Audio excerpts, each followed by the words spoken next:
Su nombre completo era Sofronio Eusebio Jerónimo. Su ciudad natal era Stridone, en la actual Croacia. Su fecha de nacimiento no se conoce con exactitud, pero fue alrededor del año 347. De familia cristiana y acomodada, recibió una sólida educación y, apoyado por sus padres, perfeccionó sus estudios en Roma. Allí se entregó a la vida mundana, dejándose llevar por los placeres. Pero pronto se arrepintió, recibió el bautismo y se enamoró de la vida contemplativa. Por esta razón, se mudó a Aquileia y se convirtió en parte de una comunidad de ascetas. Algún tiempo después la abandonó, decepcionado por las enemistades que habían surgido en ese ambiente. Partió luego para el oriente y se detuvo en Trier. Volvió a Stridone y repartió de nuevo. Permaneció unos años en Antioquía, donde perfeccionó su conocimiento del griego, y luego se retiró como ermitaño en el desierto de Chalkis, al sur de Alepo. Durante 4 años, se dedicó plenamente a sus estudios, aprendió hebreo y transcribió códigos y escritos de los padres de la Iglesia. Fueron años de meditación, soledad e intensa lectura de la palabra de Dios, que también lo llevaron a reflexionar sobre la brecha entre la mentalidad pagana y la vida cristiana. Amargado por las diatribas de los anacoretas causadas por la doctrina arriana, regresó a Antioquía. En el 379 fue ordenado sacerdote y luego se trasladó a Constantinopla, donde continuó estudiando griego con San Gregorio Nacianceno. En 382 Jerónimo volvió a Roma para participar en una reunión convocada por el Papa Dámaso sobre el cisma de Antioquía. Como su reputación ascética y erudita era bien conocida, el pontífice lo eligió como su secretario y consejero y lo invitó a realizar una nueva traducción de los textos bíblicos al latín. En la capital, Jerónimo también fundó un círculo bíblico e inició el estudio de la escritura por mujeres de la nobleza romana que, deseando emprender el camino de la perfección cristiana y deseando profundizar su conocimiento de la palabra de Dios, lo designaron como su maestro y guía espiritual.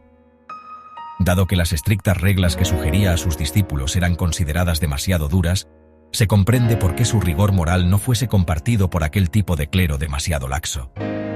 Jerónimo tampoco era bien visto por otros muchos debido a sus modos agresivos y a su carácter difícil. Además, condenaba rigurosamente los vicios, las hipocresías y a menudo polemizaba con los sabios y entendidos. En estas condiciones de contrastes, cuando Dámaso murió, decidió mejor volver a Oriente y en agosto del 385 se embarcó en Ostia para llegar a Tierra Santa, acompañado por algunos de sus fieles monjes y de un grupo de sus seguidores, entre ellos la noble Paula con su hija Eustoquia. Se embarcó en una peregrinación, llegó a Egipto y luego se detuvo en Belén, donde abrió una escuela que ofrecía su enseñanza de forma gratuita. Gracias a la generosidad de Paula, construyó un monasterio masculino, uno femenino y un hospicio para los viajeros que visitaban los lugares santos.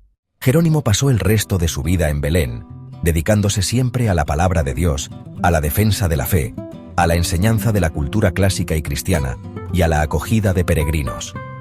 Un hombre impetuoso, a menudo polémico y peleonero, que era detestado pero también muy amado.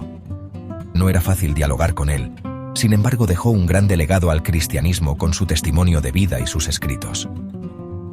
A él le debemos la primera traducción al latín de la Biblia, la llamada Vulgata, con los evangelios traducidos del griego y el Antiguo Testamento del hebreo, que aún hoy, en su versión revisada, sigue siendo el texto oficial de la Iglesia latina. La palabra de Dios, tan estudiada y comentada, también se comprometió a vivirla concretamente, dijo Benedicto XVI, que dedicó 2 catequesis a Jerónimo en las audiencias generales del 7 y el 14 de noviembre de 2007. Murió en su celda, cerca de la Gruta de la Natividad, el 30 de septiembre probablemente en el 420. ¿Qué cosa podemos aprender de San Jerónimo? Me parece que por encima de todo esto, amar la palabra de Dios en la Sagrada Escritura, sugirió Benedicto XVI, es importante que cada cristiano viva en contacto y diálogo personal con la palabra de Dios, que se nos da en la Sagrada Escritura. Es también una palabra que construye la comunidad, que construye la Iglesia. Por lo tanto, debemos leerla en comunión con la Iglesia viva. Jerónimo es uno de los 4 padres de la Iglesia occidental, junto con Ambrosio, Agustín y Gregorio Magno, proclamado doctor de la Iglesia en 1567 por Pío V. Como herencia suya nos han quedado sus comentarios, homilías, cartas, tratados, obras historiográficas y hagiográficas. Es bien conocido su De Viris Illustribus, con las biografías de 135 autores, en su mayoría cristianos, pero también judíos y paganos, para demostrar cómo la cultura cristiana fuese una verdadera cultura digna de comparación con la clásica.